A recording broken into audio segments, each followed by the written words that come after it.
Alrighty. So, job analysis. It is one of the most important aspects of human resources as a whole, and it is critical to running a business. Without a proper job analysis, we would not be able to define what a job does or who would be qualified to do it. Almost anybody could become a doctor if we didn't know what job duties are specific for a specific job.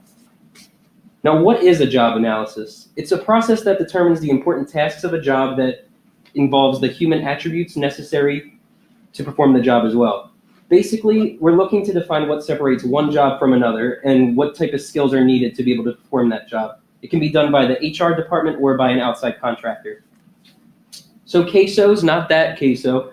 It's mainly the requirements that are studied for the job analysis. It's an acronym that stands for knowledge, skills, abilities, and other job-related requirements for the position. It looks at all these job tasks and duties of the specific position and then sees how they translate to the CASOs necessary to complete the function. So why is this important? It's crucial for every position within a company, even if it's just common sense to know what they do. So it plays a role in many HR-related fields such as recruitment and selection, training, compensation, promotion, job design, workforce restructuring, performance evaluation, and even preventing litigation. So with recruitment, having a good job analysis can help direct the recruiting efforts within a company. It kind of tells you what you know you got to look for when you're recruiting outside people.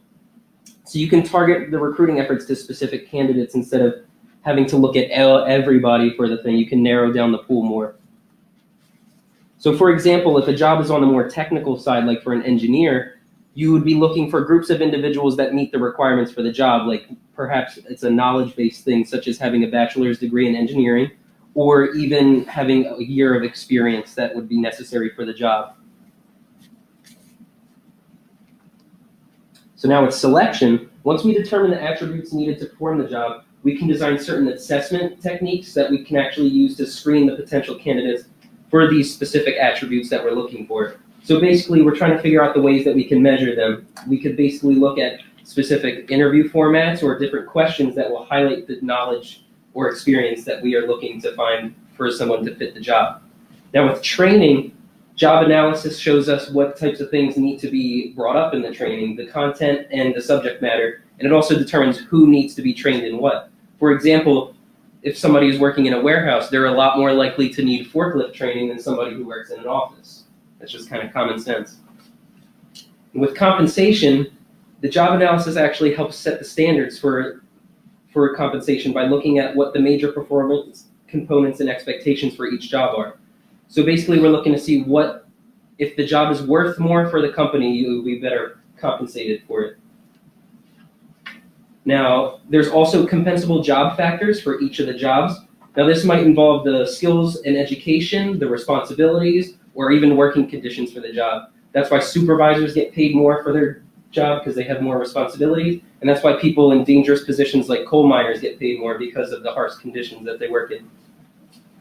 Now, there's also how the Fair Labor Standards Act plays a role in this, and a job analysis will make that a lot easier. So there's a lot of kind of disputes over who's exempt or non-exempt under the FLSA. So by looking at a nice job analysis, you would be able to tell who would actually be exempt, which can prevent further litigation based on that. Now, promotion is actually a part of job analysis as well because it helps identify these job families that are critical to the different types of jobs. So similar jobs are grouped together, they're in the same family, and then you could eventually move up that ladder of the family as you move on. It also plays a role in job design, so it can help eliminate or automate tasks that kind of get in the way of the job. For example, Google saw that email overload was negatively impacting their IT employees. Production was down 12% because they were too busy focusing on their emails. And so they made a software called Email Addict, which kind of shut them down and made them take a break. Now, workforce restructuring, mergers, acquisitions, downsizing, they all imply job changes. And having a good job analysis will actually make them go a lot more smoothly. So altogether, you're kind of looking at downsizing. You're trying to group different jobs together to make less people do more work, basically. Now, for performance evaluations, when you know the job duties and the different tasks that are expected, you can look to see what is expected to be a good employee. So basically, you're looking to see whether or not the person is meeting the expectations, falling short of the expectations, or even exceeding expectations. Now, if the rest of this wasn't compelling enough, preventing litigation should probably be one of the highest motivating things for always having a clear and updated job analysis. So nobody wants to get sued. It's costly and it negatively affects the image of the company, but it's bound to happen. But having a good job analysis will be the first line of defense. So for example, a job applicant could probably sue a company because they feel like a certain assessment procedure is unlawful. Like they might think, for example, a secretary position they may have to look to see typing skills, and if they think that's unfair, the employers can look at the job analysis and show that actually no, it is actually important to be a typer for a secretary position. So at the end of the day, the main goal is to create a job description, which we're all kind of familiar with, but that's kind of how you outline the position and what types of job tasks are and what types of qualifications that they're looking for. So that helps potential applicants to see what the job actually would be. So as a summary, job analysis is one of the most central and important tasks of any human resource department. It kind of outlines the specific job duties and requirements that the employers so that they will ensure that they are knowledgeable about every position within the company. And it actually plays a huge role in almost every area of HR, so it's definitely key to have. So next, Kelsey is going to get up here, and then she's going to discuss the methods of job analysis and how they are conducted.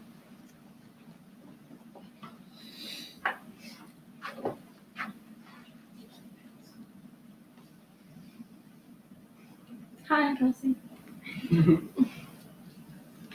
So there's several methods to construct a job analysis. One of them is interviewing past employees and supervisors. Another one is using questionnaires, using observation, and using background and gathering background information. Conducting a job analysis, you can do this by interview. This gives you tips, a list of pros and cons. The interview method gives a good description of structured and unstructured interviews that can be used. It allows potential employees to describe tasks and duties that are observable. An unstructured interview, this involves questions and responses, and it's more free-flowing, but it also can become structured, so the interview needs to have the skills to establish a relationship and ask well-structured questions to generate a conversational flow in which the interviewee will offer subjective and objectives towards the job. A structured interview is a charting job holder's sequence of activities and performance. An inventory or questionnaire may be used, and it may be taken to a staff appraisal of job evaluation interview carried out by a manager with a subordinate. So interview outcomes, this can generate descriptive data and enable job holders to interpret their activities, and good interviewers can ask more in-depth questions if they need to. Conducting a job analysis by a questionnaire, this gives a thought out description on the common types, and it just asks the common types and philosophies behind each question that can be asked, and they're mostly basic questions. One of the most common questionnaires is Common-Metric questionnaire. This is targeted toward both exempt and non-exempt jobs, and there's 5 sections to it. There's background, contacts with people, decision-making, physical and mechanical activities, and things in a work setting. One of these surveys is called a Fleshman Job Analysis Survey, and it contains taxonomy of abilities that is stressed by decades of research, and it hasn't been applied to a large number of jobs in the United States, but it just goes to show that different places in the world do things differently. So a position analysis questionnaire. This is information input, and it provides things like where and how the worker gets the information, mental processes, other processes that workers use, work output, which is physical activities and tools used on the job, relationships with other people. So work profiling system, this is it's designed to help employers accomplish human resource functions as individual development, planning, employee selection, and job descriptions. So another method is conducting a job analysis through observation, and this can give you a lot of a list of pros and cons, and it's also for some jobs it's the best method to use.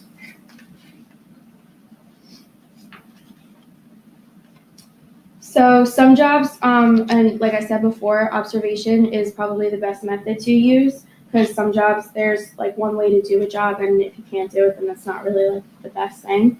So some of the examples are machine operators, construction workers, police officers, flight attendants, bus drivers, housekeeping, and skilled crafts work. So there's some advantages to the observation method. It's necessary to support personal actions that were taken. It allows you to get information directly. It may be limited if the analyst does not see the potential employee perform though. On the following slide, it's going to talk about disadvantages of the observation method. So the presence of an observer may affect the potential employee to alter their normal work behavior, and it might be distraction. I used to work at ShopRite, and instead of asking you questions about how you're doing, they used to have a secret shopper come through your line and would evaluate you from there. So human resources role in a job analysis is they coordinate the entire process, and they draft job descriptions and specifications for management review. They also review the the job descriptions periodically, which is important because a lot of things change over time, and they seek advice from outside sources. Job analysis and data collection includes you need to have knowledge and skills and abilities, work activities and behaviors, interaction with external and internal employees, and performance standards. So there's a lot of other methods that you can use to perform a job analysis, but another one that's pretty common is having a work log, and this records tasks where HR can analyze them later on. So if a person is doing one job, they can just write down what they do day to day, and it'll be pretty specific. So a job description and specification, this includes identification, a job summary, duties and responsibilities that are important, and job specifications, also as well as disclaimers.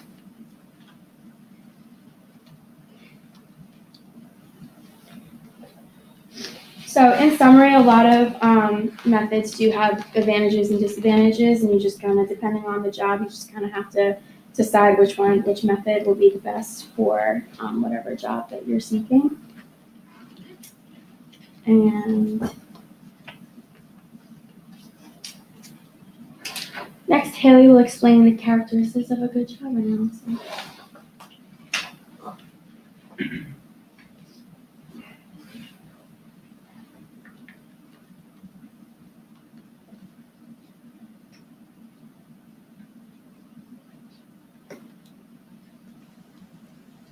So as Tyler stated earlier, the purpose of a job analysis is to identify and determine a particular job's duties and requirements and the importance of those duties for that job. So I'm going to introduce the many different characteristics and categories that go into performing an effective job analysis. It's important to remember that while info is collected from the individuals who do these jobs, the individuals aren't being evaluated themselves, but rather the details of the job itself.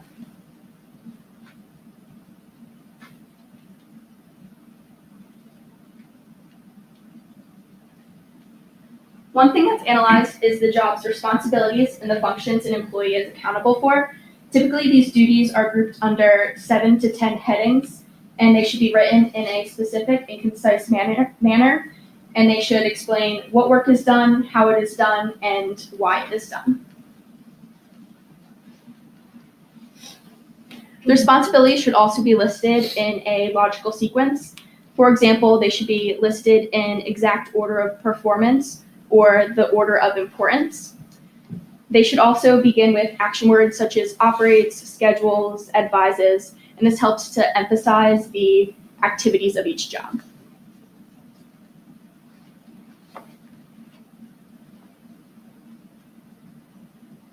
There's typically minimum requirements that should be met before an individual starts a position. These requirements must be adequate to ensure a satisfactory performance of the duties and responsibilities necessary for the job. One requirement that might be necessary is an individual's education level. Education shows employees that an applicant has obtained general knowledge of the subject area and has developed skills in reasoning, self-discipline, and cooperative behavior. Another requirement that might be analyzed is previous job experience. Experience shows employers that the applicant understands the expectations of the job. And as college students, a good way to earn job experience is getting an internship because you'll already have some skills before you graduate. Work environment is also analyzed. The degree of exposure to agreeable or disagreeable conditions. This includes specifying the intensity of these conditions and how much of the workday is spent in those conditions. For example, depending on the job, the individual might want to understand the type of weather conditions they'll be in, the types of personalities they'll be dealing with, or the type of mechanical equipment or hazardous material that they'll be around. Employees should be completely comfortable in the work environment they're in. Tools and equipment used on the job is also listed in a job analysis. White-collar jobs typically use things like computers, projectors, recorders, while blue-collar jobs use hand tools, power tools, and vehicles.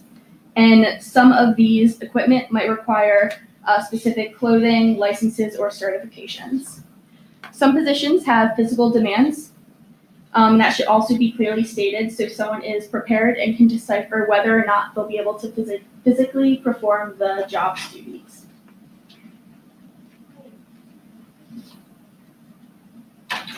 For example, construction is known for being a very physically demanding job.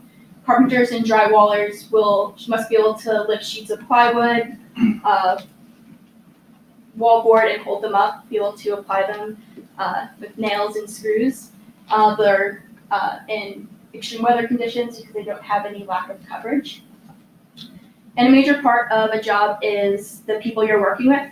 Therefore, the primary contacts one is involved with, as well as people outside of your immediate circle, should be stated.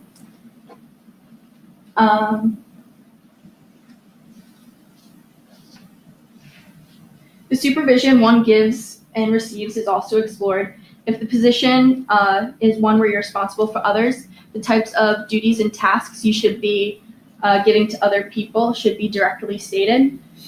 And if also the types of tasks one receives from their supervisor and the level of autonomy they have in their position.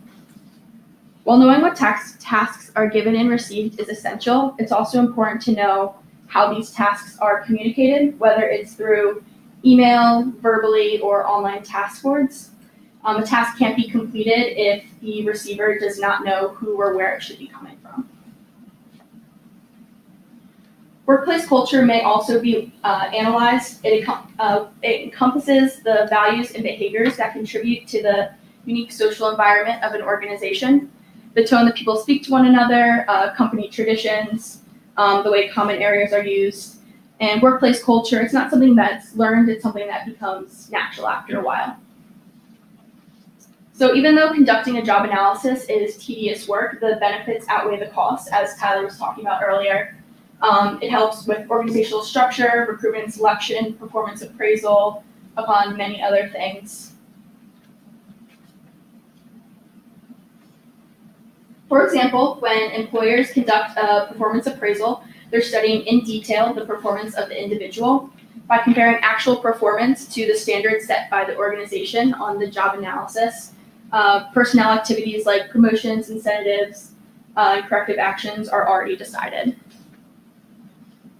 The person or team that's conducting the job analysis may use several methods to obtain the information, as Kelsey was speaking earlier about. It could be the skill, and then they're looking for the skills required, responsibilities, environment, relationship with others, and the types of equipment used. And when it's all said and done, the ultimate goal is creating a job description and a job description is a set standard for the position. It promotes responsibility and improves employee morale. Thank you.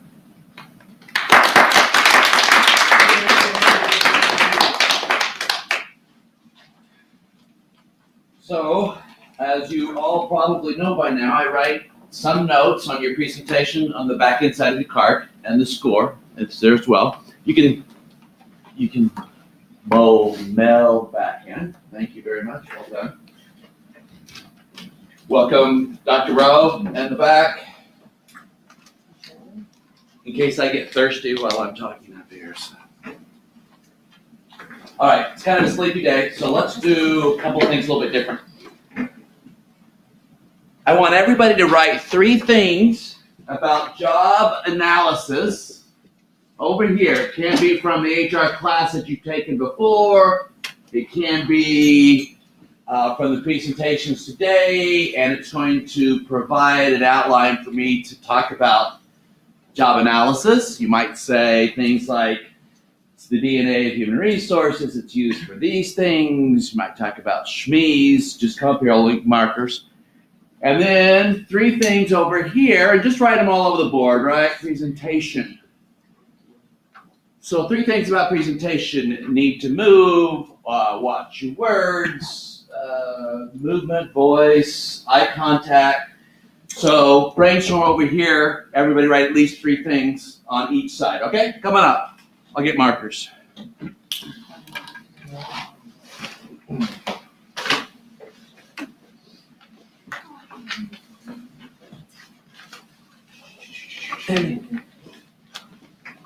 Marker.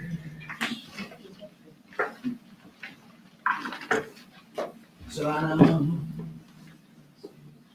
Aaron. Markers. Here, y'all, there's gonna be what's your name, from now on, Nadine. Yeah, I'm not gonna tell you what's your name and not know your name anymore, so. Purple. I bet there's some markers turned over already, but here's a special one, yes. Oh, thank you. All right.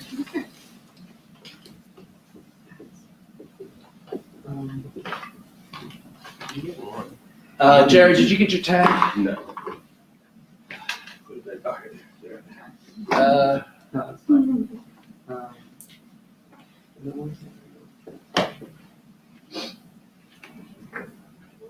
I was just getting ready to put that. Find it? I bet this is the last one. I think I saw it in there. It doesn't work? What do we do with markers that don't work? We throw them really hard against the back wall. I don't know which way to job analysis. Yeah, that's all right. It kind of went. You already said other words.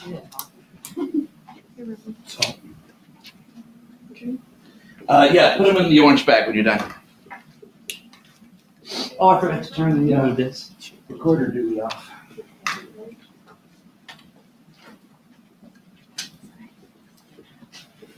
Okay, so